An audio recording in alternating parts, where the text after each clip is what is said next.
বন্ধুরা, welcome to my channel. আজকে তোমাদেরকে নিয়ে যাব পুরী সমুদ্র সৈকতে, যেখানে আছে জয় জগন্নাথ।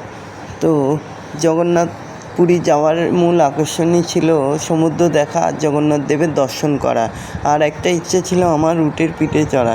তবে যাই হোক, আমার তো খুব ভালো লেগেছে। যারা এখনও পর্যন্ত পুরী যাওনি তারা কমেন্ট করে জানাও। আমার অবশ্য এবার ফার্স্ট টাইম গেছিলাম আমি। তো আমাদের যাত্রা শুরু হয়েছিল হাওড়া থেকে। হাওড়া পুরী এক্সপ্রেস ধরে গেছিলাম। তো পুরীতে যাওয়ার আমার মূল উদ্দেশ্য ছিল সমুদ্র দেখা আর জগন্নাথ দেবের দর্শন করা আর উটের পিঠে চড়া। তো যাত্রা শুরু করেছি হাওড়া পুরী থেকে।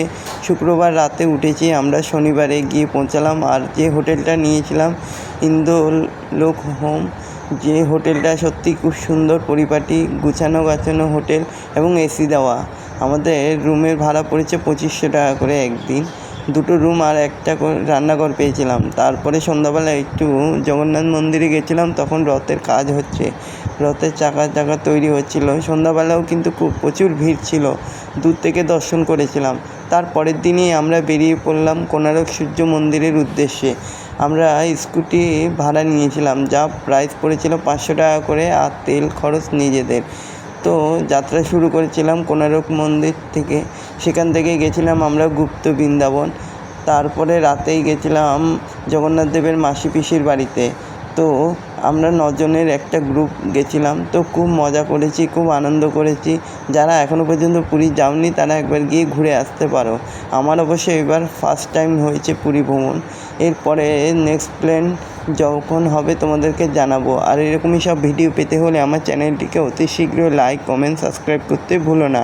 কোণারক সূর্য মন্দিরে তো প্রচুর ভিড়, সেখানে লাইন দেখলে মাথা খারাপ হয়ে যাবে টিকিট কাউন্টারে।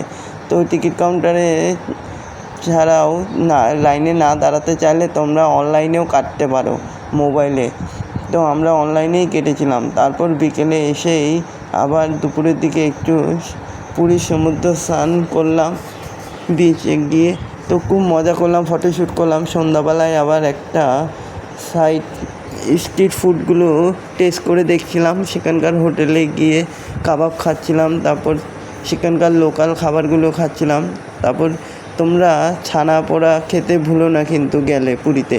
তো সন্ধ্যাবেলা আমরা গেছিলাম জগন্নাথ দেবের মাসির বাড়ি। অবশ্য এখন রথের জন্য কাজ হচ্ছে, যার জন্য মাসির বাড়ির ভিতরে ঢুকতে পারিনি, বাইরে থেকে দর্শন করলাম। আর গুপ্ত বৃন্দাবনের ভিতরটায় ঢুকেছিলাম। তো পুরো ভিডিওতে তোমাদের সমস্ত ছবি ভিডিও রয়েছে, তোমরা দেখে নাও। আর এরকমই সব ভিডিও পেতে হলে চ্যানেলটিকে অতি শীঘ্রই লাইক, কমেন্ট, সাবস্ক্রাইব করতে ভুলো না। ধন্যবাদ সবাইকে।